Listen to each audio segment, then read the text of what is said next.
Regardez-moi ça, la directrice s'est pointée, ricanaient mon mari et ma belle-mère, en se moquant ouvertement de ma promotion. L'appartement était dans un désordre indescriptible, et le réfrigérateur était vide, bien que je l'ai rempli de courses pour une petite fortune quelques jours plus tôt. Mon mari, très satisfait de lui-même, est parti se coucher. Mais au matin, il s'est réveillé chômeur et sans abri. Avant de commencer, je vous invite à liker cette vidéo et à vous abonner à la chaîne. Merci, et bonne écoute. Les clés de l'appartement ne se trouvaient pas sur la commode de l'entrée, où Juliette les laissait toujours, mais sur l'étagère du couloir. Un détail, certes, mais suffisant pour l'alerter. Elle referma la porte, et inspecta les lieux avec plus d'attention. Son sac de travail n'était pas posé de la même manière qu'elle l'avait laissé le matin. La fermeture éclair était à moitié ouverte, alors que Juliette se souvenait parfaitement l'avoir fermée avant de sortir. Le dossier contenant les contrats dépassait de la pochette, selon un angle inhabituel. Des voix provenaient de la cuisine. Son mari, Vincent, et la mère de ce dernier, Monique, discutaient de quelque chose, élevant la voix de temps à autre avant de se taire. Juliette retira ses chaussures, et avança sans faire de bruit dans le couloir. La porte de la chambre était entr'ouverte. La trousse de maquillage, sur la coiffeuse, avait été déplacée. La crème pour les mains n'était plus à sa place. L'armoire était mal fermée, alors qu'elle veillait toujours à ce détail. Ils avaient fouillé dans ses affaires. Mais pourquoi? Juliette retourna dans l'entrée, et fit claquer la porte bruyamment, faisant mine de venir tout juste d'arriver. Les voix dans la cuisine se turent instantanément. Lorsqu'elle entra, Vincent était assis à table, une tasse de thé à la main, le nez plongé dans son téléphone. Monique se tenait devant la cuisinière, remuant le contenu d'une casserole. La scène était parfaite, presque théâtrale. Juliette posa son sac sur une chaise, et ouvrit le frigo. À l'intérieur, tout était en ordre. Les produits étaient à leur place, exactement comme elle les avait laissés le matin. C'était étrange. D'habitude, sa belle-mère trouvait toujours le temps, dans la journée, de tout réorganiser à sa façon, de critiquer la disposition des bocaux, et de commencer à cuisiner un plat qui nécessitait ensuite de récurer le four et les plaques. Elle se versa un verre d'eau, s'adossa au plan de travail, et observa Vincent. Ce dernier s'obstinait à ne pas lever les yeux de son écran. Monique continuait de remuer le contenu de sa casserole, bien que Juliette ait parfaitement remarqué qu'il n'y avait là que de l'eau claire, sans le moindre ingrédient. Cela signifiait qu'il cherchait quelque chose de précis. Mais quoi? Des documents, de l'argent? Juliette fit mentalement l'inventaire de son sac et de ses placards. Rien de compromettant, rien de secret. Son contrat de travail, des relevés bancaires, de vieilles factures. Tout était parfaitement légal, et d'un ennui mortel. Son téléphone vibra dans la poche de sa veste. C'était le numéro du directeur. Juliette sortit dans le couloir, et décrocha. La voix de Monsieur Dubois résonnait de manière inhabituellement solennelle. Il lui demanda de passer à son bureau, le lendemain matin à 10 heures. Il n'en expliqua pas la raison, mais à son ton, Juliette comprit qu'il ne s'agissait ni d'un blâme, ni d'un licenciement économique. C'était autre chose. Elle confirma sa présence, prit congé, et retourna dans la cuisine. Vincent la regardait désormais avec une curiosité non dissimulée. Monique, elle aussi, s'était détournée de la gazinière. Juliette passa devant eux en silence, entra dans la chambre, ferma la porte, et s'assit sur le bord du lit. Qu'il se pose des questions, qu'il s'inquiète. Elle-même ne comprenait pas encore ce qui se tramait. Le lendemain matin, Juliette se leva une demi-heure plus tôt que d'habitude. Elle choisit un tailleur strict, couleur gris asphalte, un chemisier clair, des chaussures à petits talons, un minimum de bijoux, et aucun rouge à lèvres voyant. Un look professionnel, idéal pour une réunion importante. Vincent dormait encore, étalé de tout son long sur le lit. Monique s'affairait déjà dans la cuisine. Elle avait eu le temps de se préparer un café, en utilisant le bocal hors de prix que Juliette avait acheté 3 jours plus tôt, et qu'elle n'avait même pas encore eu l'occasion d'ouvrir. La belle-mère fit semblant de ne pas remarquer sa belle-fille, feuilletant un magazine avec ostentation. Juliette prit son sac, et partit sans dire au revoir. Dans l'ascenseur, elle vérifia les documents qui pourraient lui être utiles, sa carte d'identité, son dossier professionnel numérisé sur son téléphone, ses diplômes. Elle avait tout sur elle. Les bureaux se réveillaient doucement. Ses collègues, encore endormis, se dirigeaient vers la machine à café, discutant du match de la veille ou de leur projet pour le week-end. Juliette se rendit à son poste, alluma son ordinateur, et patienta. À 10 heures précises, l'assistante du directeur passa la tête par la porte, et lui fit un signe de tête.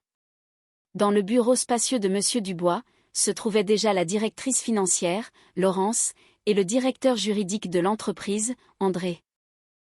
Juliette les salua, et prit place sur le siège qu'on lui indiquait, sentant son estomac se nouer sous l'effet de la tension. Monsieur Dubois ne fit pas durer le suspense. Il annonça que l'entreprise était en pleine expansion, qu'un nouveau département voyait le jour, et qu'il cherchait quelqu'un pour le poste de directrice des services administratifs. Le salaire était le double de ce que Juliette gagnait actuellement, avec, en prime, des bonus trimestriels et d'excellents avantages sociaux. Tous les trois la regardaient, dans l'attente de sa réaction. Juliette ne trouva pas ses mots immédiatement. Elle travaillait dans cette entreprise depuis 6 ans. Elle avait commencé comme simple employée, avait gravi les échelons petit à petit, en assumant toujours plus de responsabilités. Mais un poste de direction, c'était un autre niveau, d'autres enjeux, et de nouvelles opportunités. Laurence ajouta que Juliette s'était toujours révélée être une collaboratrice fiable, capable de gérer les documents comme les individus, et qu'elle ne paniquait jamais dans les situations complexes. C'était très exactement le profil recherché. Juliette souffla un grand coup, et accepta.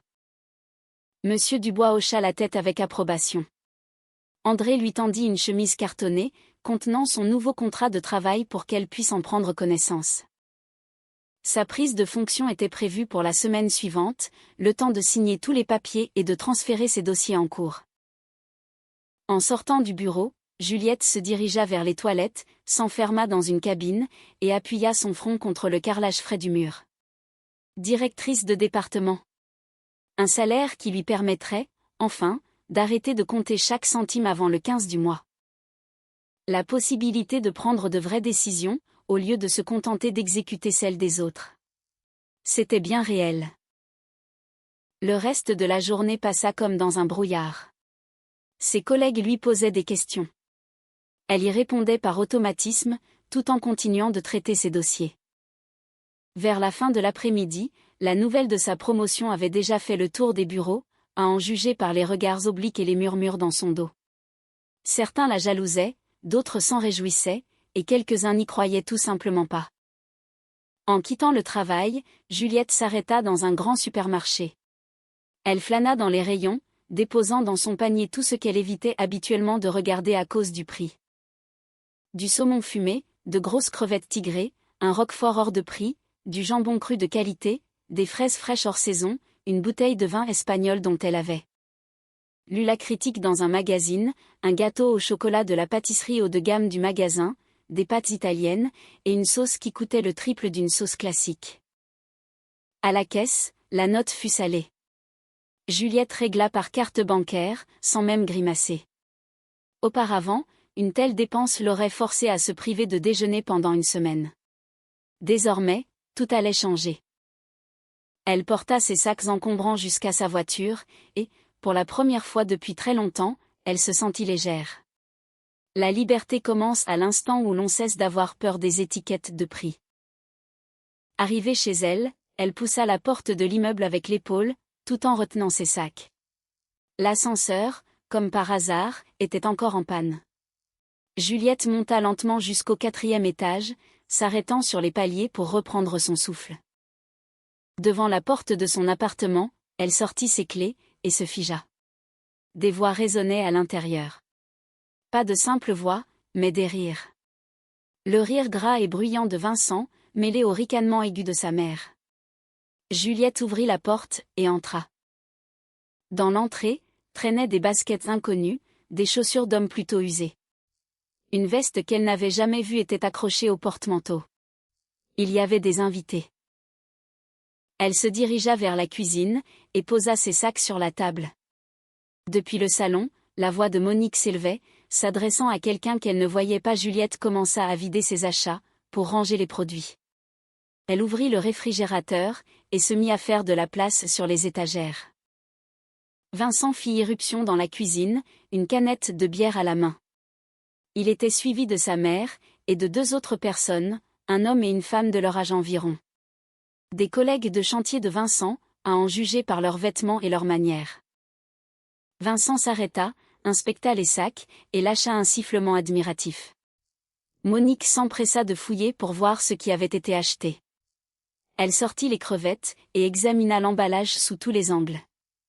L'invitée, une femme un peu forte aux cheveux teints, laissa échapper un petit rire. Juliette la reconnut aussitôt. C'était Sylvie, du département financier de leur entreprise. Cela signifiait que tout le monde, au bureau, était déjà au courant pour sa promotion. Sylvie adorait les potins, et sa présence ne présageait rien de bon.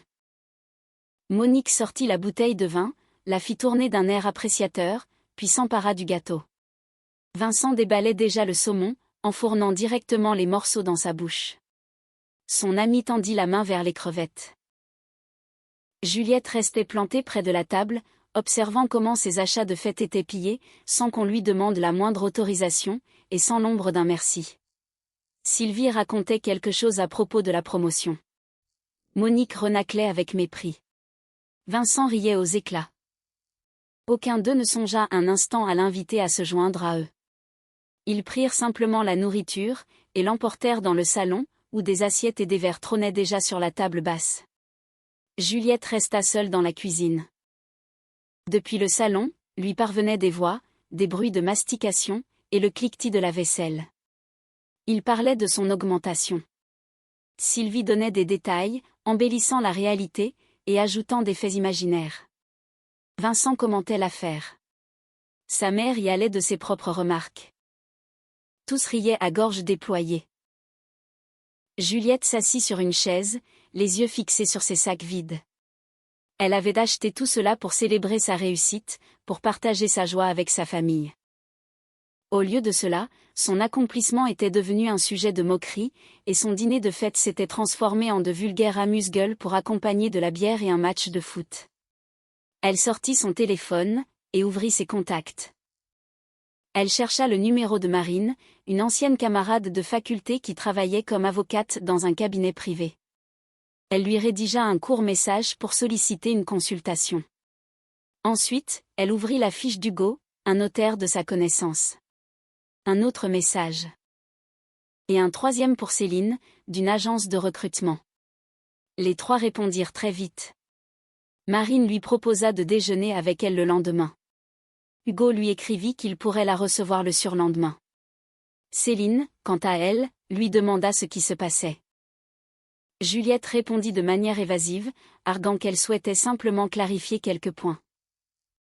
Un immense éclat de rire retentit depuis le salon. Vincent hurlait quelque chose à propos d'un but. Monique applaudissait à tout rompre. Juliette se leva, quitta la cuisine, et se rendit dans sa chambre. Elle ferma la porte, alluma sa lampe de chevet, et s'allongea sur son lit, par-dessus la couverture, sans même se déshabiller. Son téléphone était posé près d'elle, sur l'oreiller. Elle fixait le plafond, écoutant les échos de la fête de l'autre côté du mur. Il n'avait même pas remarqué son absence. Il ne l'avait pas appelé, il ne lui avait pas demandé comment s'était passée sa journée. Sa joie, son succès, ses sentiments. Tout cela les indifférait au plus haut point. 6 ans plus tôt, Juliette avait rencontré Vincent lors d'une fête d'entreprise. Il travaillait comme chef de chantier sur un projet géré par leur société. Grand, sportif, il affichait un sourire assuré, et un caractère facile à vivre. Il savait se montrer charmant, quand il le décidait. Il la courtisait avec élégance, l'emmenait au restaurant, lui offrait des fleurs. Il semblait être un homme sur qui l'on pouvait compter. Il s'était marié rapidement. Vincent avait insisté, affirmant qu'il ne voyait aucune raison d'attendre. Juliette avait accepté, même si une petite voix intérieure lui murmurait « Ne te précipite pas. Mais elle avait balayé ses doutes. Cela ressemblait tellement au destin. Le jour du mariage, Monique s'était comportée de manière convenable, voire gentille. Elle lui avait offert des cadeaux, l'avait abreuvée de compliments, et l'appelait affectueusement « ma fille ». Puis, il y a 2 ans, elle était devenue veuve, et avait soudainement décidé d'emménager chez son fils. Vincent n'avait même pas consulté sa femme, il l'avait simplement mise devant le fait accompli. À partir de ce moment, la vie s'était transformée en une succession de petites humiliations quotidiennes. Remarques sur l'entretien de la maison, critiques sur sa cuisine, reproches incessants sur son apparence. Monique avait progressivement pris le contrôle de la cuisine, de la salle de bain, et du salon.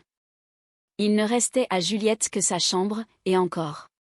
Sa belle-mère y entrait fréquemment sans frapper, sous prétexte d'avoir oublié quelque chose, ou pour y déposer du linge propre.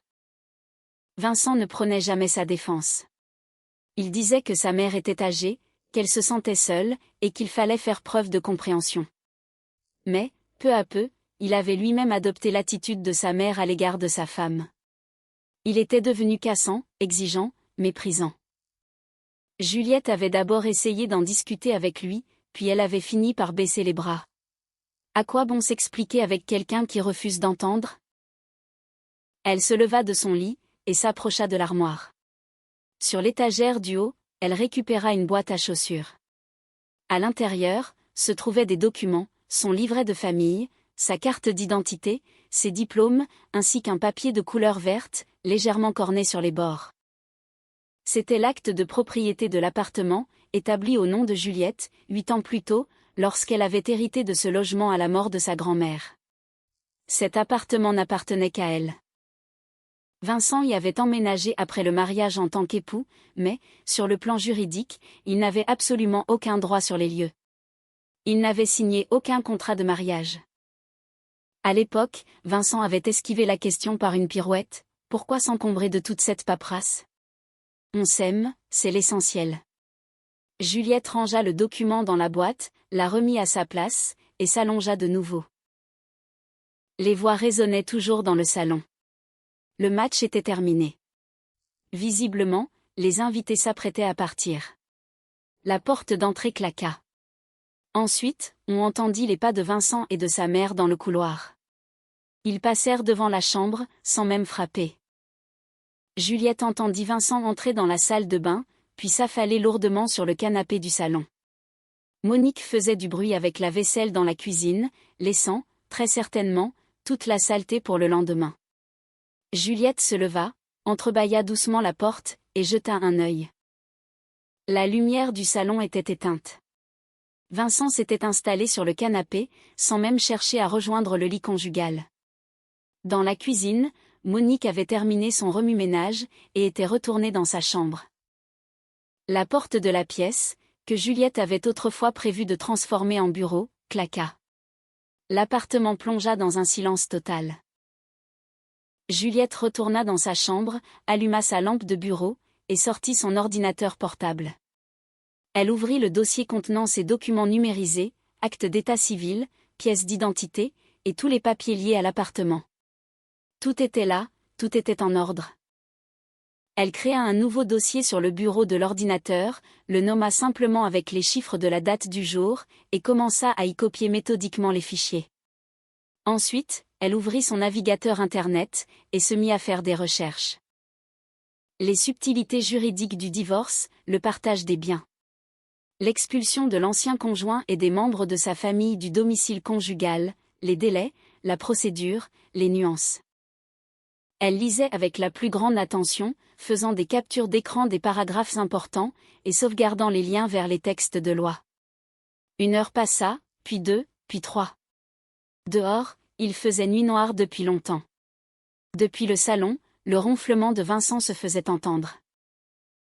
Juliette ouvrit un document texte, et commença à rédiger un plan d'action. Un plan étape par étape, extrêmement détaillé, avec les délais et les mesures à prendre. D'abord, la consultation avec l'avocate, pour clarifier tous les points litigieux. Ensuite, le rendez-vous chez le notaire, pour certifier les copies nécessaires. En parallèle, réunir des preuves solides, au cas où l'affaire irait jusqu'au tribunal. L'étape suivante, le divorce. Une requête en divorce peut être déposée de manière unilatérale. Dans quelques mois, tout serait réglé, même si Vincent s'y opposait. S'il tentait de freiner la procédure, cela prendrait un peu plus de temps, mais l'issue resterait la même. Troisième point, l'expulsion. L'appartement était sa propriété exclusive. Sans contrat de mariage, Vincent n'avait aucun droit dessus. L'expulsion pouvait se faire par voie judiciaire. Le délai serait d'environ 2 ou 3 mois, en comptant toutes les procédures. Monique, elle aussi, serait soumise à l'expulsion, puisqu'elle ne ferait plus partie de la famille de la propriétaire après le divorce. Juliette sauvegarda son fichier, referma l'ordinateur, et regarda sa montre. Il était 4h30 du matin. Dans 3 heures, il faudrait se lever pour aller travailler. Elle s'allongea, mais le sommeil la fuyait. Des pensées, des stratégies et divers scénarios tournaient en boucle dans son esprit. Pour la première fois depuis une éternité, Juliette ne ressentait plus d'impuissance, mais une assurance froide et inébranlable. Elle savait ce qu'il fallait faire, elle savait comment agir. Et surtout, elle n'avait plus peur des conséquences. Elle n'avait plus rien à perdre. Le respect de son mari et de sa belle-mère, elle l'avait perdu depuis bien longtemps, à supposer qu'il ait jamais existé. L'amour, s'il y en avait eu un jour, s'était évaporé au fil des humiliations quotidiennes et des moqueries. Il ne restait plus que la liberté. Et Juliette était bien décidée à la reprendre, quel qu'en soit le prix. Le jour commençait à se lever derrière la fenêtre. Quelque part en bas, le moteur d'une voiture démarra, et la porte de l'immeuble claqua. La ville s'éveillait. Juliette ferma les yeux, sachant que, dans quelques heures, une nouvelle journée allait commencer. Une journée qui marquerait le début d'une toute autre vie. Vincent et Monique l'ignoraient encore. Ils dormaient sur leurs 2 oreilles, persuadés d'avoir le contrôle total de la situation. Mais ce contrôle leur avait échappé depuis longtemps. Ils ne s'en étaient simplement pas encore rendus compte. Juliette sombra finalement dans un sommeil bref, et sans rêve. Tandis que, dans la pièce d'à côté, sur le canapé, Vincent ronflait bruyamment, ne se doutant pas une seule seconde que c'était sa toute dernière nuit en tant que maître de maison dans cet appartement. Le réveil sonna à 6h du matin. Juliette l'éteignit et se leva, ne ressentant aucune fatigue, malgré ses 2 maigres heures de sommeil. Son corps fonctionnait à l'adrénaline et à la froide détermination. Elle fila dans la salle de bain, s'enferma, et resta un long moment sous un jet d'eau brûlante. L'eau nettoyait les derniers vestiges de ses doutes. Au moment où elle en ressortit, enveloppée dans son peignoir, son plan d'action était définitivement figé dans son esprit. Juliette retourna dans sa chambre, et ouvrit son dressing.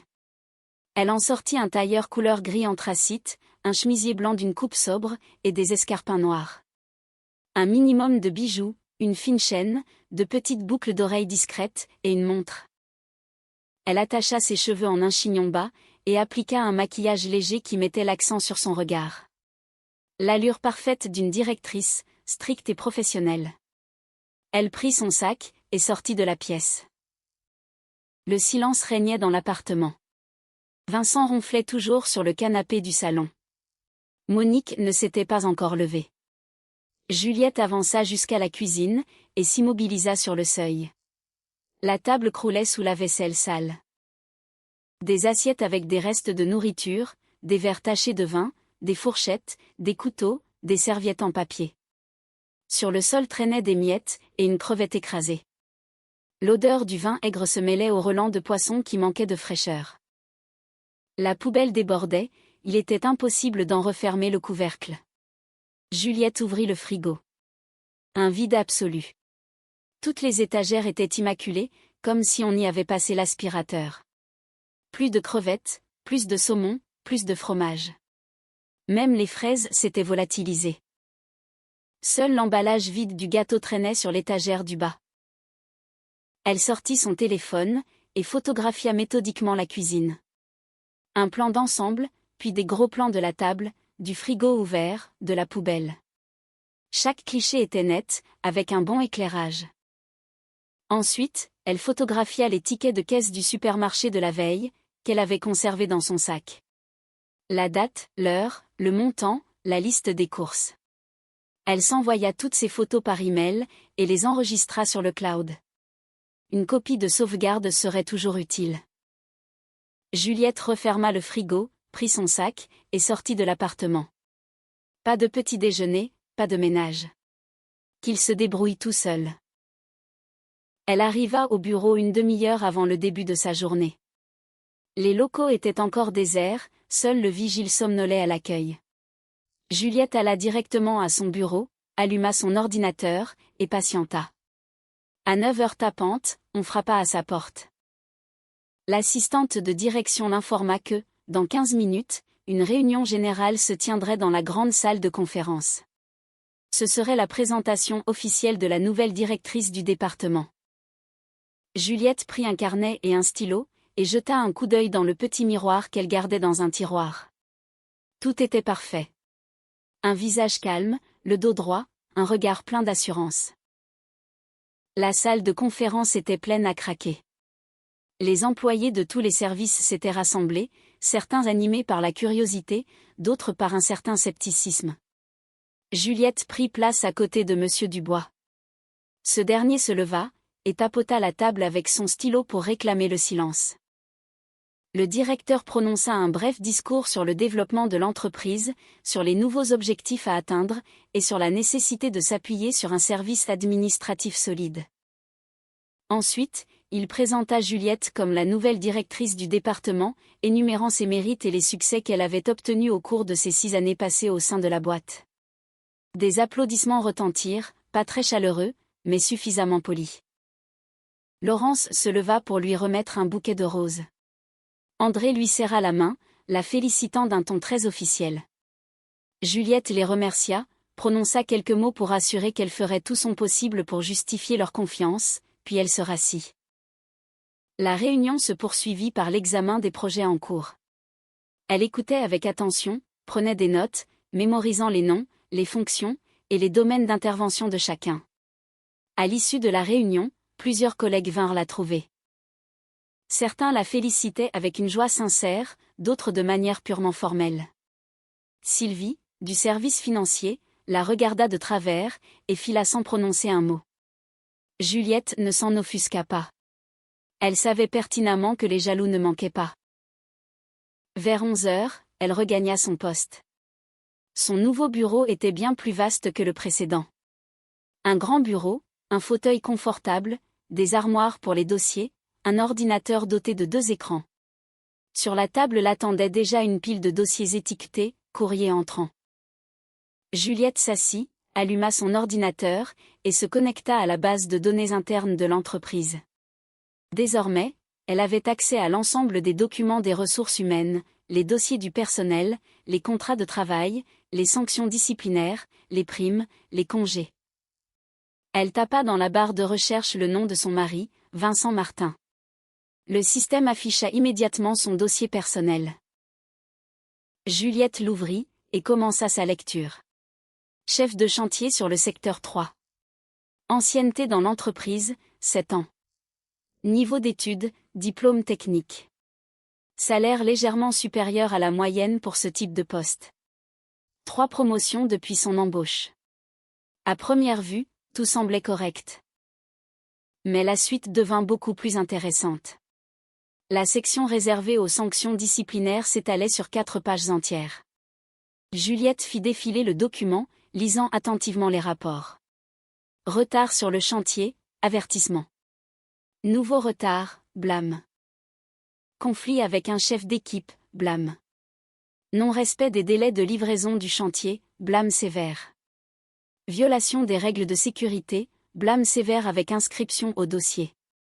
Plainte d'un client pour comportement grossier, avertissement. Plus elle avançait, pire c'était. Juliette atteignit les dernières entrées, et s'arrêta net. 3 mois plus tôt, une enquête interne avait été diligentée. Un client avait constaté une disparition de matériaux de construction pour un montant de 5 000 €. Les soupçons s'étaient portés sur le chef de chantier, à savoir Vincent. L'enquête avait débuté, les inventaires avaient été réalisés, les témoins interrogés. Et tout s'était brusquement arrêté.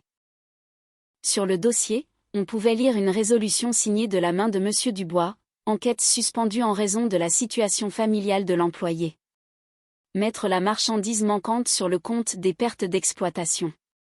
Adresser un ultime avertissement à l'employé. Juliette se laissa retomber contre le dossier de son fauteuil.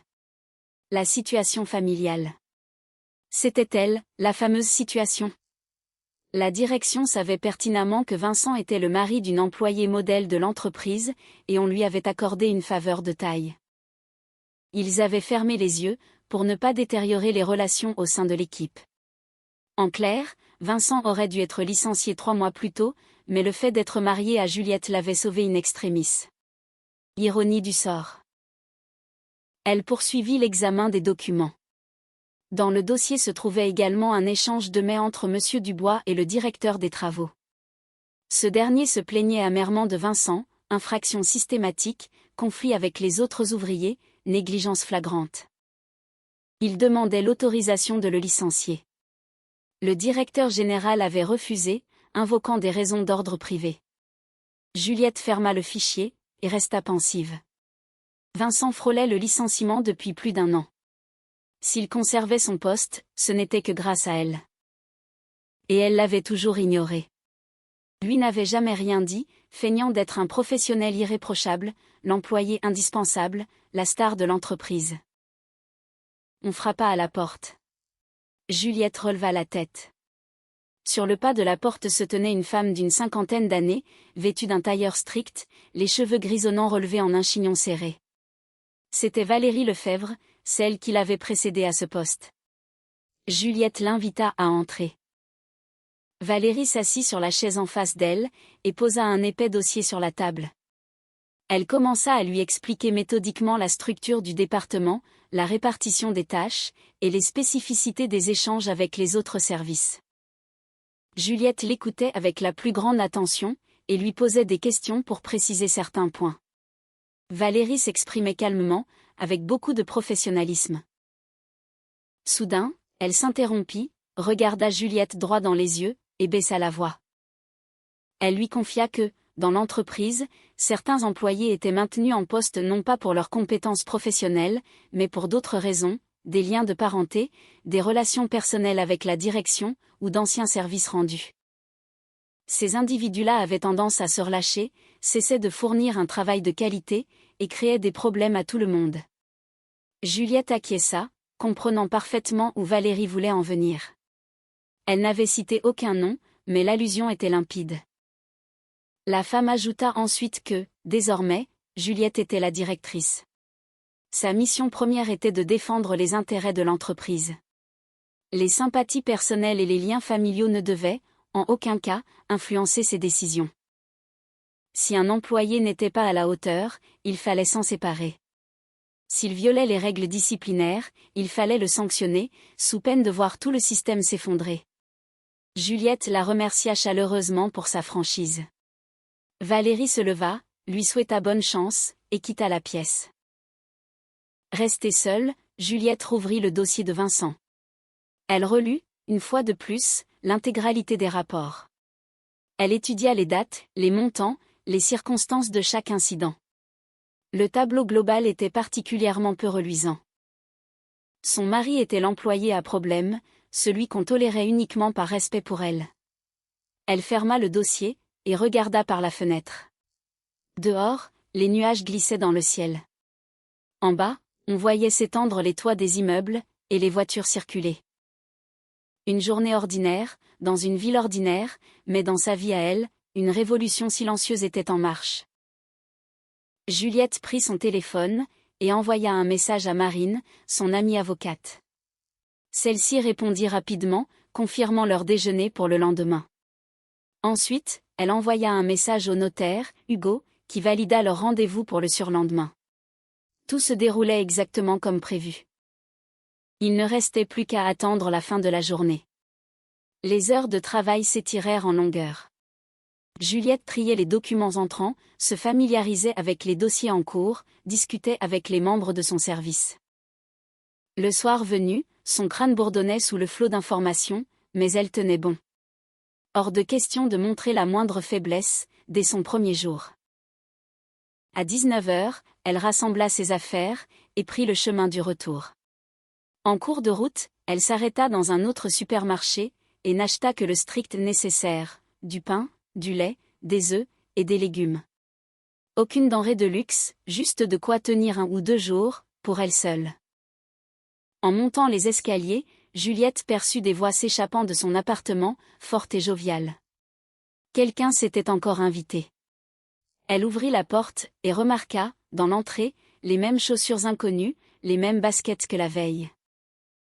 Juliette entra, et referma la porte derrière elle. Depuis le salon, la voix de Monique s'éleva, puissante et pleine de sarcasme. « Regardez-moi ça, la directrice vient de se pointer. » Un tonnerre de rire éclata. Vincent rigolait si fort qu'il en fut pris d'une quinte de tout. Quelqu'un d'autre prit le relais. Les voix se mêlaient pour former un chœur moqueur. Juliette s'avança jusqu'au salon, et jeta un coup d'œil. Vincent, Monique, ainsi que la petite bande de la veille, Sylvie et son mari étaient vautrés sur le canapé. Sur la table basse, s'entassaient des bouteilles de bière, des chips, des cacahuètes, et du vin renversé. La télévision fonctionnait à plein volume, diffusant une série que personne ne regardait. Tous les yeux étaient braqués sur elle. Monique essuyait des larmes de rire. Vincent finit sa bière avec un sourire narquois. Sylvie gloussait, cachant sa bouche derrière sa main. « Alors, comment ça va, sur ton trône ?» demanda Vincent, mimant un grand air pompeux, les joues gonflées. « Tu as bien distribué tes ordres aujourd'hui ?» Nouveau fou rire général. Le mari de Sylvie y alla de sa petite remarque sur les femmes de pouvoir. La belle-mère hochait la tête, approuvant vigoureusement. Juliette tourna les talons sans dire un mot, et se rendit dans la cuisine. Derrière son dos, le petit groupe continuait de s'esclaffer, de commenter, et de se lancer de nouvelles vannes douteuses sur sa promotion. La cuisine était dans un état catastrophique. La vaisselle sale s'empilait dans l'évier et sur la table. Des miettes, des taches de vin, des mégots écrasés dans un cendrier. Alors que Juliette avait toujours formellement interdit de fumer à l'intérieur. Le réfrigérateur, laissé entrouvert, était totalement vide. Elle l'avait pourtant rempli pour des dizaines d'euros, quelques jours plus tôt. Il n'en restait absolument plus rien. Elle posa ses sacs sur la table, et commença à sortir ses provisions. Monique déboula dans la cuisine, inspecta les achats d'un air critique, et pinça les lèvres. La belle-mère déclara que, puisque Juliette gagnait désormais un si gros salaire, il était logique qu'elle prenne en charge la totalité des courses et des factures. Vincent avait un travail épuisant. L'argent qu'il gagnait devait lui servir pour ses dépenses personnelles. Un homme a besoin de se sentir libre, et non de gaspiller sa paix dans les banalités du quotidien. Juliette écoutait en silence.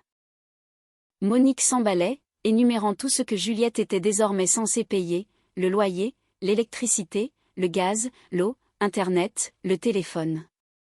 Et bien entendu, la nourriture, les produits d'entretien, et tout le reste. Vincent apparut dans l'encadrement de la porte, appuyé contre le chambranle. Il fit un signe de tête pour appuyer les propos de sa mère, affirmant que c'était tout à fait juste. Juliette était maintenant la patronne. Puisqu'elle avait de l'argent, à elle d'investir dans le foyer, tandis que lui garderait son salaire pour ses propres loisirs. Il pourrait peut-être changer de voiture, ou enfin profiter de bonnes soirées entre amis.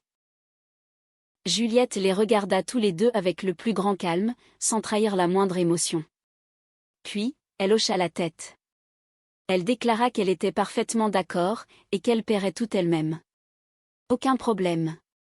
Vincent pouvait bien dépenser son argent comme bon lui semblait.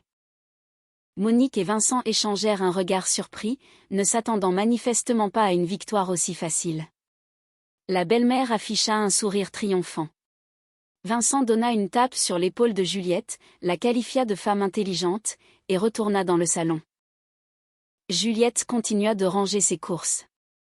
Monique resta plantée là encore quelques instants, avant de disparaître à son tour. Depuis le salon, on entendait à nouveau les rires et le tintement des bouteilles.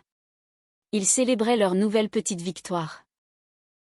Juliette tira de son sac la pochette de documents qu'elle avait emportés de chez elle le matin même. L'acte de propriété de l'appartement, son livret de famille, les copies des cartes d'identité. Tout était soigneusement classé, certifié, prêt à être utilisé. Elle rangea la pochette dans son sac, et se dirigea vers la chambre. Elle enfila des vêtements d'intérieur, s'allongea sur son lit, et prit un livre. Il lui était impossible de lire, son esprit étant accaparé par d'autres pensées. Mais elle gardait le livre ouvert devant elle, faisant mine d'être plongée dans sa lecture. Les échos de la fête continuaient de résonner. Ses invités s'attardèrent tard dans la nuit, discutant, riant, trinquant. Enfin, vers 23 heures, la porte d'entrée claqua. Les invités venaient de partir. Juliette entendit les pas de Vincent dans le couloir. Il se rendit dans la salle de bain, et l'eau se mit à couler. Monique faisait de nouveau du bruit avec la vaisselle dans la cuisine, laissant, comme d'habitude, un désordre monstre pour le lendemain. Vincent passa un temps infini sous la douche. Lorsqu'il en sortit enfin, il traîna jusqu'à la chambre, et s'écroula sur le lit à côté de Juliette. Il empestait la bière et le tabac froid.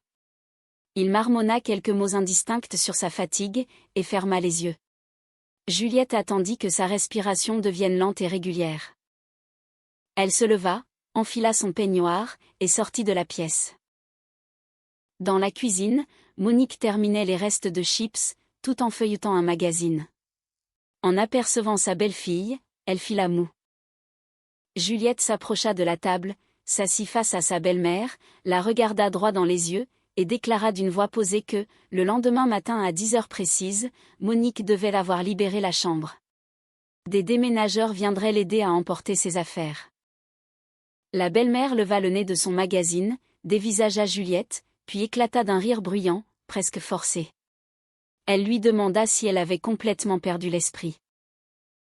Juliette ne souriait pas. Elle sortit de la poche de son peignoir une feuille de papier pliée, la déplia, et la posa devant Monique.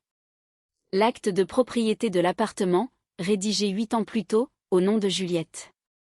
Avec le cachet officiel, la signature, et la date. Elle lui expliqua la situation, de manière claire et concise, l'appartement lui appartenait. À elle, et à elle seule. Vincent s'y était installé après leur mariage, mais il n'avait absolument aucun droit légal sur ce logement. Il n'y avait aucun contrat de mariage. Quant à Monique, elle résidait ici sans le moindre fondement juridique, tel un simple invité que Vincent aurait convié sans l'accord de la propriétaire. Sachant que Monique possédait son propre appartement dans un autre quartier de la ville, l'heure était venue pour elle d'y retourner. Le visage de la belle-mère, d'abord rouge de colère, devint livide. Elle s'empara du document, commença à le lire en suivant les lignes du doigt, puis jeta la feuille sur la table et bondit de sa chaise. Elle se mit à hurler que c'était totalement illégal, que Juliette n'en avait pas le droit, et que Vincent allait venir régler cette histoire. Elle se précipita vers la chambre, ouvrit la porte à la volée, et secoua son fils par l'épaule. Vincent se réveilla en sursaut, s'asseyant sur le lit, sans comprendre ce qui se passait. Sa mère le tira par le bras, le traînant hors de la chambre. Il apparut dans le couloir, bâillant, en caleçon et en t-shirt, les pieds nus, l'air complètement endormi. Monique lui colla l'acte de propriété sous le nez, en pointant un doigt accusateur vers Juliette. Vincent prit la feuille, plissa les yeux pour tenter de déchiffrer le texte dans la pénombre du couloir. Juliette alluma le plafonnier. Vincent regarda de nouveau le document. Son visage se décomposa. Il demanda ce que tout cela signifiait. Juliette lui répondit avec un calme olympien. Cela signifie que cet appartement est à moi. Ta mère fait ses valises demain matin. Quant à ton propre sort, il sera réglé demain matin, au travail. Vincent, abasourdi, lui demanda de s'expliquer, de préciser de quel sort elle parlait. Juliette répéta simplement. Demain matin, au bureau, tu sauras tout. Elle pivota sur ses talons, et marcha vers la chambre. Elle claqua la porte, et donna un double tour de clé. Derrière la porte, le scandale éclata avec une violence inouïe. Vincent frappait à coups de poing, exigeant qu'elle ouvre et s'explique. Monique hurlait, traitant Juliette de fille ingrate et sans cœur, la maudissant de tous les noms. Juliette s'allongea sur son lit, posa son téléphone près d'elle, et lança l'enregistrement vocal. Que toutes leurs menaces et leurs insultes soient soigneusement immortalisées. Cela pourrait toujours servir, si l'affaire devait se terminer devant un juge. Les hurlements durèrent une bonne vingtaine de minutes. Puis, ils se calmèrent. Des bruits de pas résonnèrent, et la porte de la chambre de Monique claqua. Le silence retomba. Juliette arrêta l'enregistrement, sauvegarda le fichier sur le cloud, et ferma les yeux. La journée de demain serait rude, mais elle était prête.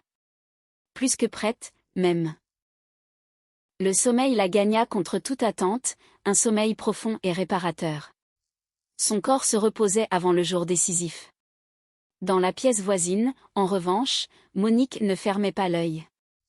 Assise sur son lit, elle composait frénétiquement numéro sur numéro, appelant ses proches et ses connaissances. Elle leur racontait à quel point sa belle-fille s'était révélée être un monstre de perfidie, elle mendiait des conseils, du soutien, et crachait son indignation. Dans le salon, Vincent était allongé sur le canapé. Il essayait désespérément de comprendre ce qui venait de se passer. L'appartement n'était pas à lui. Très bien, d'accord. Mais quel était le rapport avec son travail? Que sous-entendait Juliette en parlant de « régler son sort » au bureau? Il attrapa son téléphone, tenta de l'appeler, mais se ravisa au dernier moment. Son numéro était de toute façon bloqué. Envoyer un message ne servirait à rien, Juliette n'y répondrait pas. Vincent ferma les yeux, cherchant le sommeil, mais celui-ci le fuyait. Son crâne tournait à plein régime, brassant des hypothèses toutes plus angoissantes les unes que les autres.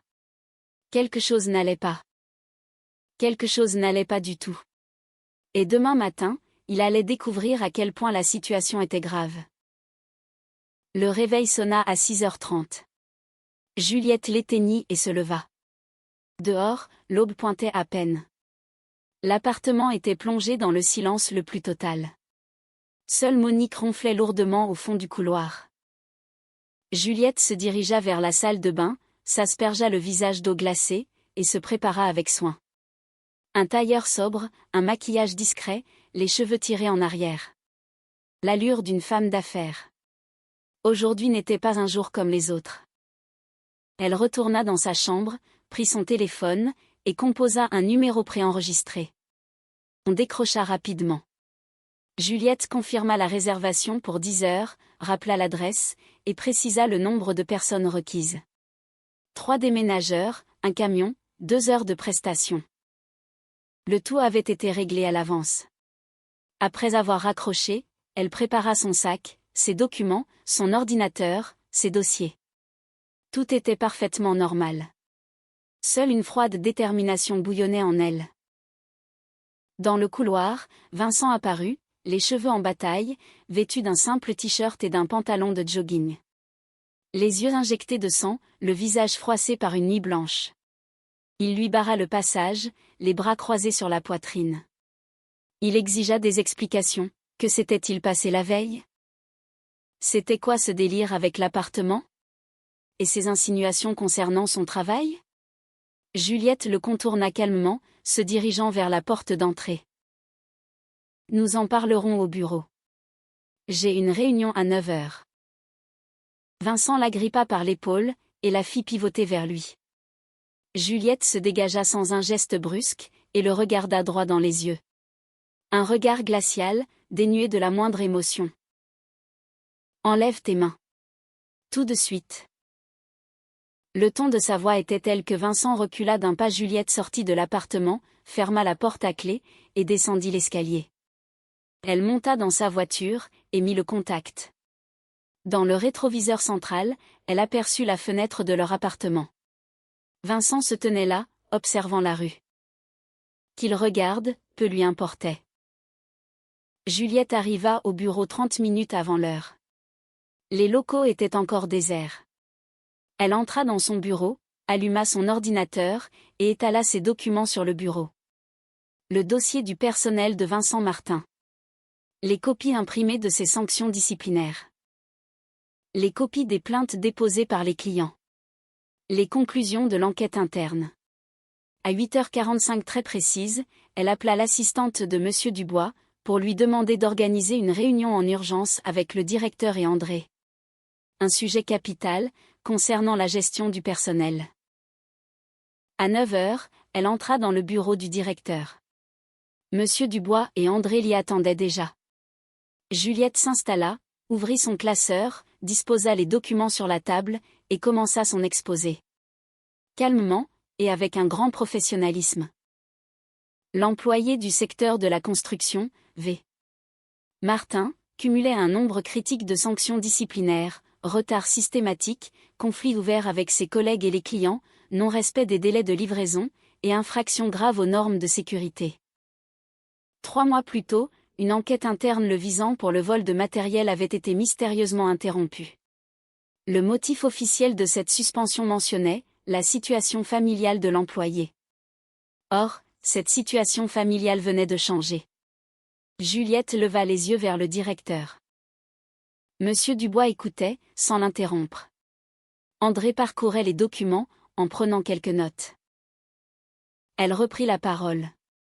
Conformément au Code du travail, lorsqu'un employé accumule 3 fautes ou plus au cours de l'année, l'employeur est en droit de rompre son contrat pour faute grave. Monsieur Martin en totalise 7 sur la seule année écoulée, sans compter l'enquête suspendue, que l'entreprise pouvait parfaitement rouvrir. André hocha la tête. D'un point de vue strictement légal, le dossier était inattaquable. Les motifs justifiant un licenciement étaient plus que suffisants.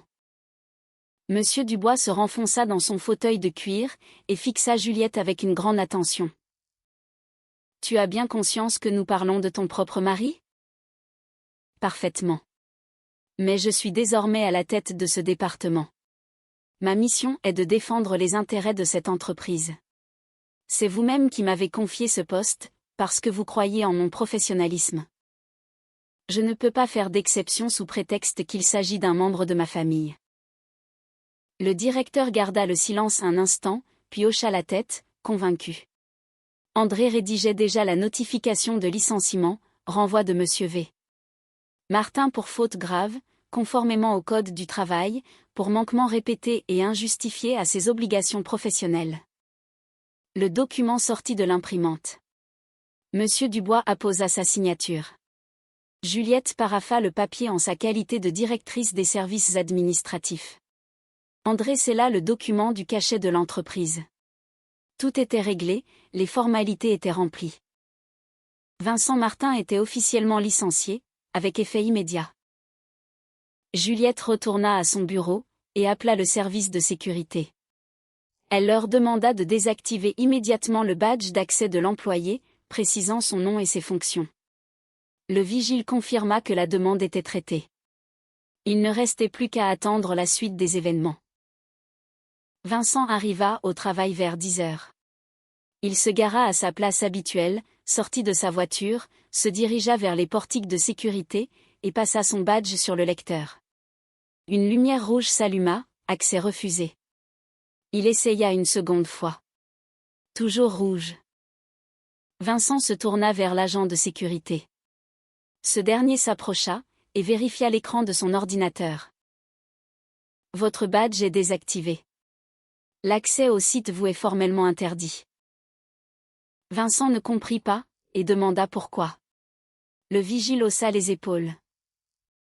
On m'a ordonné de bloquer votre accès, il y a forcément une bonne raison. Veuillez vous adresser au service des ressources humaines. Vincent sortit son téléphone, et composa le numéro de Juliette. Elle décrocha à la 3e sonnerie. Je suis devant les grilles. On refuse de me laisser entrer. Qu'est-ce qui se passe ? Je descends. Juliette sortit du bâtiment 3 minutes plus tard, marcha jusqu'aux grilles, s'arrêta à 1 mètre de Vincent, et le dévisagea comme si elle le voyait pour la toute première fois de sa vie. À compter d'aujourd'hui, tu es licencié. Le motif retenu est la violation systématique des règles disciplinaires de l'entreprise, valant faute grave au sens du Code du travail. Tu pourras récupérer tes documents auprès du service administratif. Tes effets personnels restés sur le chantier te seront livrés par coursier d'ici 3 jours. Vincent resta figé, la bouche ouverte, avant de faire un pas en avant. Mais t'es complètement malade? Me virer, moi? Ça fait 7 ans que je bosse ici. Tu bossais ici. C'est terminé. Sécurité, veuillez escorter ce monsieur en dehors du périmètre de l'entreprise. Le vigile s'approcha, et saisit Vincent par le coude. Ce dernier se dégagea violemment, et se mit à vociférer. Juliette tourna les talons, et retourna vers le bâtiment, sans même un regard en arrière. Dans son dos pleuvaient les cris, les menaces, et les pires malédictions. Elle ne se retourna pas une seule fois. De retour dans son bureau, Juliette ferma la porte à clé, et s'assit. Ses mains tremblaient légèrement. Mais elle serra les poings pour se ressaisir. C'était fait. Le point de non-retour était franchi. Son téléphone ne cessait de sonner. Vincent. Encore Vincent. Toujours Vincent. Juliette rejeta tous les appels, et bloqua son numéro. Une demi-heure plus tard, on frappa à la porte. C'était André, qui lui apportait la copie officielle du licenciement. Tout était finalisé. Le certificat de travail était prêt. L'indemnité de départ, s'il y en avait une, avait été calculée. Juliette le remercia, et rangea les documents dans son coffre-fort. La journée de travail reprit son cours normal. Le courrier, les réunions, les appels téléphoniques. Ses collègues la dévisageaient d'un air étrange, mais personne n'osait poser de questions. La nouvelle du licenciement brutal de Vincent avait déjà fait le tour des locaux, à en juger par les chuchotements dans les couloirs. À l'heure du déjeuner, Juliette n'alla pas à la cantine. Elle resta dans son bureau, mangeant un simple yaourt qu'elle avait mis au frigo. Elle n'avait aucune envie de croiser Sylvie et les autres commères du service. À 15 heures, elle reçut un SMS du chef des déménageurs. Le travail était terminé. Les affaires de Madame Martin avaient été transportées à l'adresse indiquée. La cliente avait signé la décharge. Juliette régla le solde de la prestation par virement. Ainsi, Monique n'était plus chez elle. Parfait. La journée parut interminable. Juliette gardait son calme en apparence, mais à l'intérieur, c'était une véritable tempête. Elle savait pertinemment qu'une scène mémorable l'attendait à la maison. Vincent avait dû foncer là-bas dès qu'il avait quitté les grilles de l'entreprise. À 19 heures, elle rassembla ses affaires et prit la route. Elle conduisait lentement, se préparant psychologiquement au spectacle qui l'attendait. La voiture de Vincent était garée devant l'immeuble. Juliette se gara juste à côté, et grimpa les escaliers. Depuis le palier, elle entendait déjà des cris. Elle ouvrit la porte. Dans l'entrée, s'entassaient des cartons, des sacs de sport, et des vêtements jetés en vrac. Dans le salon, se tenaient Vincent et sa mère. Monique pleurait à chaudes larmes, le mascara coulant sur ses joues. Vincent hurlait dans son téléphone, abreuvant son interlocuteur d'insultes. Juliette passa devant eux sans un mot, enleva ses chaussures, et accrocha sa veste au porte-manteau. Vincent jeta son téléphone sur le canapé, et pivota vers elle, fulminant. C'est toi qui as manigancé tout ça? Juliette ouvrit son sac à main, en tira 2 enveloppes, et en tendit une à Vincent. Voici la requête en divorce. Mon avocate a déposé le dossier au tribunal ce matin. Tu peux contester ou ne rien faire, peu importe. Le divorce sera prononcé, de toute manière. Vincent arracha l'enveloppe de ses mains, et la déchira sans même regarder ce qu'elle contenait. Les feuilles volèrent sur le sol du salon. Juliette lui tendit la seconde enveloppe. C'est une mise en demeure de quitter les lieux. L'appartement m'appartient, tous les documents sont en règle. Je te laisse 3 jours pour récupérer tes dernières affaires. Passé ce délai, je ferai changer les serrures. Tu n'en as pas le droit, hurla Monique, hors d'elle. C'est totalement illégal. On va aller voir la police. Allez-y. Ils vous montreront exactement les mêmes documents que je vous ai montrés. L'appartement a été mis à mon nom il y a 8 ans. Il n'y a pas de contrat de mariage. Vincent n'a aucun droit sur ce logement. Et vous, Monique, encore moins. Vous avez votre propre appartement, et c'est là que vous êtes retournée aujourd'hui. Vincent fit un pas menaçant dans sa direction. Son visage était déformé par une rage incontrôlable. Je vais te détruire. Je vais raconter à tout le monde quelle ordure tu es. Tu crois vraiment qu'au boulot, on va te respecter après ça? Tu as fait virer ton propre mari. Juliette le fixa avec un détachement total. Raconte ce que tu veux. Et moi, je raconterai tout sur le vol des matériaux de construction d'une valeur de 5 000 €. Je raconterai comment tu as touché des pots de vin de la part des sous-traitants, comment tu as volé de l'outillage dans les entrepôts pour le revendre sous le manteau. Et oui, j'ai trouvé tous les dossiers. Tout y est consigné. Tu veux vraiment que tout ça finisse sur le bureau de la police? Le visage de Vincent perdit toutes ses couleurs. Ses lèvres se mirent à trembler. Il ouvrit la bouche, mais aucun son n'en sortit. Tu croyais que personne n'était au courant? Poursuivit Juliette, impitoyable. Si l'enquête interne a été suspendue il y a 3 mois, c'est uniquement parce que j'étais ta femme. Monsieur Dubois ne voulait pas ruiner ma vie avec un scandale de ce genre. Mais devine quoi? Je ne suis plus ta femme. Si tu essaies de me menacer, je ferai rouvrir l'enquête dès demain. Les preuves sont là, les témoins aussi. Et les audits démontreront facilement où est passé le matériel. Alors tu as le choix, soit tu quittes mon appartement sans faire d'histoire, soit tu écopes d'un casier judiciaire. Vincent restait là, comme frappé de paralysie. Monique reniflait bruyamment, mais s'était soudainement tue. Juliette traversa le salon, entra dans sa chambre, ferma la porte à double tour, et s'allongea sur son lit, les yeux fixés au plafond. Un silence de mort régnait de l'autre côté de la porte. Puis, des bruits de pas résonnèrent lourdement, et la porte d'entrée claqua avec fracas. Elle se leva, et jeta un coup d'œil dehors. L'appartement était désert. Vincent et sa mère étaient partis. Juliette fit le tour des pièces. Le salon était sens dessus-dessous, l'évier de la cuisine débordait de vaisselle sale. La chambre qu'occupait Monique était vide, seuls quelques déchets traînaient sur le sol. Juliette attrapa un grand sac poubelle, et se mit à nettoyer. Méthodiquement, sans se presser, elle jeta tout ce qui était inutile, nettoya les surfaces, et fit la vaisselle. À la nuit tombée, l'appartement étincelait de propreté. Elle prit une douche, enfila un pyjama propre, se prépara un thé, et s'assit dans la cuisine, le regard tourné vers la fenêtre. En bas, une voiture ressemblant à celle de Vincent passa dans la rue, à moins que ce ne fût une illusion. Son téléphone restait muet. Juliette vérifia qu'elle n'avait pas bloqué les mauvais numéros par mégarde. Non, tout était en ordre. C'était juste que Vincent digérait encore l'avalanche d'informations. Elle alla se coucher tard, mais s'endormit instantanément, trouvant enfin la paix pour la première fois depuis une semaine. Le lendemain matin, elle fut réveillée par le silence. Un silence inhabituel, pur et absolu. Plus de ronflements de la belle-mère, plus de bruit de pas lourds de Vincent, plus de conversations téléphoniques tonitruantes. Juliette se leva, et se prépara un petit déjeuner. Du café, une omelette, des toasts.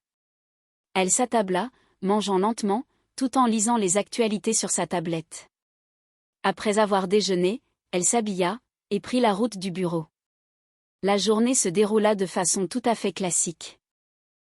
Des réunions, la signature de documents, la prise de décisions importantes.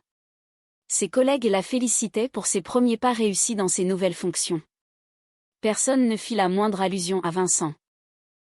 Seule Sylvie la croisa dans un couloir, et siffla entre ses dents qu'il fallait vraiment être une garce pour faire un coup pareil. Juliette se contenta de hausser les épaules, et passa son chemin sans s'arrêter. Le 3e jour, Vincent revint pour récupérer ses affaires. Juliette était chez elle, elle avait expressément pris un jour de congé pour l'occasion. Elle lui ouvrit la porte, et le laissa entrer. Il fila dans la chambre, et se mit à empaqueter ses vêtements, ses chaussures, ses affaires de toilette. Il ne décrochait pas un mot. Juliette restait silencieuse elle aussi, adossée à l'encadrement de la porte, l'observant faire. Vincent remplit plusieurs sacs de sport, les descendit jusqu'à sa voiture, remonta pour un deuxième voyage, puis pour un troisième. Lorsqu'il eut enfin terminé, il s'arrêta sur le pas de la porte, et foudroya Juliette du regard. « Tu vas amèrement le regretter. » Juliette ne daigna pas lui répondre. Elle referma la porte, donna un double tour de clé, et mit la chaîne de sécurité. 1 heure plus tard, un serrurier, qu'elle avait contacté à l'avance, se présenta à son domicile. Il remplaça les barillets de la porte d'entrée et de la chambre, et lui remit 3 jeux de clés neufs. Elle le paya, et le raccompagna jusqu'au palier. L'appartement était désormais véritablement le sien, et à elle seule. Les jours qui suivirent s'écoulèrent paisiblement. Métro, boulot, dodo. Juliette s'habituait à sa nouvelle solitude. Le matin, elle se réveillait sans alarme, préparait un petit déjeuner pour une seule personne, et savourait son café dans un silence religieux. Le soir, elle rentrait dans un appartement immaculé, où personne ne laissait traîner ses chaussettes sales, où personne ne hurlait au téléphone, où personne ne critiquait le moindre de ses faits et gestes. Au travail, ses collègues s'étaient peu à peu habitués à la situation. Certains blâmaient Juliette pour son manque de cœur, d'autres admiraient son courage et sa détermination. Elle n'accordait aucune importance à l'opinion des uns ou des autres. Vincent tentait désespérément de retrouver un emploi. Il contactait diverses entreprises du secteur, passait des entretiens, mais essuyait refus sur refus. Les recommandations de son ancien employeur étaient purement formelles, sans le moindre éloge. Et les rumeurs concernant les véritables motifs de son licenciement s'étaient propagées à la vitesse de l'éclair dans le milieu de la construction. Monique, de retour dans son appartement, bombardait Juliette de SMS au quotidien. De longs messages hystériques, saturés d'insultes, de menaces et de malédictions. Juliette ne les lisait même pas, elle se contentait de les effacer. D'autres membres de la famille se manifestèrent également. La sœur de Vincent l'appela, lui hurlant dans les tympans qu'elle avait détruit leur famille. La propre mère de Juliette l'appela, la voix tremblante d'indignation. Comment avait-elle pu commettre un acte pareil? Que allaient dire les gens? Comment oserait-elle encore regarder les autres en face? Juliette lui répondit très sereinement qu'elle avait agi comme elle devait le faire. Puis, elle raccrocha. 1 semaine s'écoula. Puis une deuxième. La vie reprenait son cours normal. Un soir, Juliette était assise dans sa cuisine, une tasse de café fumant entre les mains. Dehors, l'obscurité enveloppait la ville, et les lumières s'allumaient une à une aux fenêtres des immeubles voisins. Son téléphone était posé sur la table, l'écran tourné vers le haut. Il s'illumina, affichant une liste de notifications d'appels en absence. Vincent, 4 appels dans la journée. Elle n'avait pas daigné décrocher. Monique, 3 nouveaux messages. Juliette n'avait même pas pris la peine de les ouvrir. La sœur de Vincent, encore un long message vocal, rempli d'une nouvelle salve d'accusations. Une tante éloignée du côté maternel, l'implorant de retrouver la raison et d'arranger les choses. Juliette termina son café, ouvrit les paramètres de son téléphone, et bloqua l'intégralité de ses numéros. L'un après l'autre. Le silence, enfin. L'appartement était d'une propreté éclatante. Dans le frigo, trônaient les provisions qu'elle avait choisies pour elle-même. Personne ne les dévorerait en cachette, personne ne boirait son café, personne ne déplacerait ses affaires. La liberté. Mais curieusement, elle ne ressentait pas d'euphorie. Juste un immense sentiment de fatigue, et un vide étrange. Juliette s'approcha de la fenêtre. En bas, une voiture passa, balayant la rue de ses phares.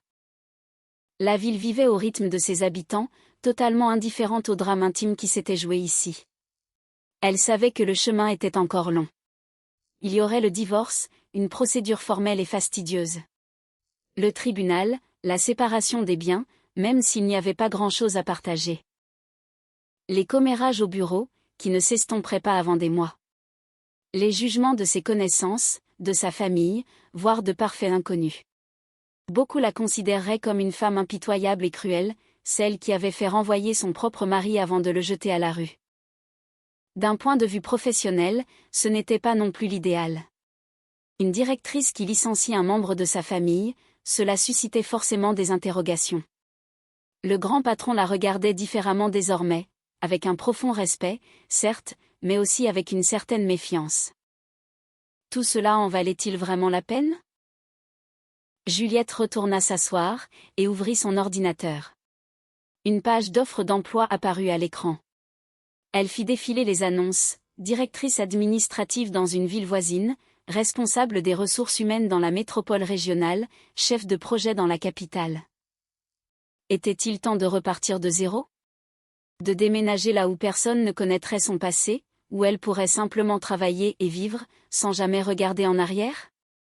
Elle ajouta quelques annonces à ses favoris. Non pas pour agir dans la précipitation, mais simplement pour garder une porte de sortie, au cas où. Son téléphone se mit à vibrer. Juliette jeta un coup d'œil à l'écran, un numéro masqué. Elle décrocha. « Tu vas le payer très cher », cracha la voix rauque et haineuse de Vincent. « Tu crois vraiment que tu vas t'en tirer comme ça? Je trouverai le moyen de me venger. » Juliette raccrocha sans prononcer un mot, bloqua le numéro, et coupa le son de son appareil. Elle se leva, retourna près de la fenêtre, et contempla son propre reflet dans la vitre assombrie par la nuit. Un visage fatigué, des cernes sous les yeux, les lèvres pincées. Ce n'était plus la jeune fille insouciante qui s'était mariée 6 ans plus tôt. C'était une autre femme. Plus dure, plus froide. Était-elle devenue meilleure, ou pire? Elle n'en savait rien.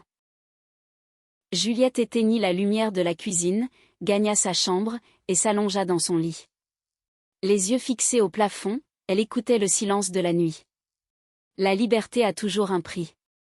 Elle l'avait payé de sa réputation, de ses liens familiaux, de sa tranquillité d'esprit. Mais éprouvait-elle des regrets? Non, aucun.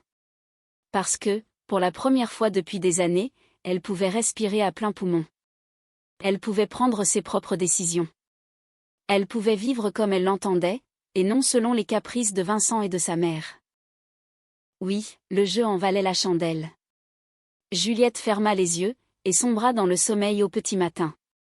Un sommeil sans cauchemar, sans angoisse, le sommeil profond d'un être humain qui a fait un choix douloureux sans jamais reculer.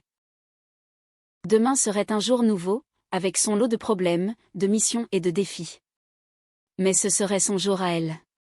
Sa vie, sa liberté. Et personne, plus jamais personne, ne pourrait les lui reprendre.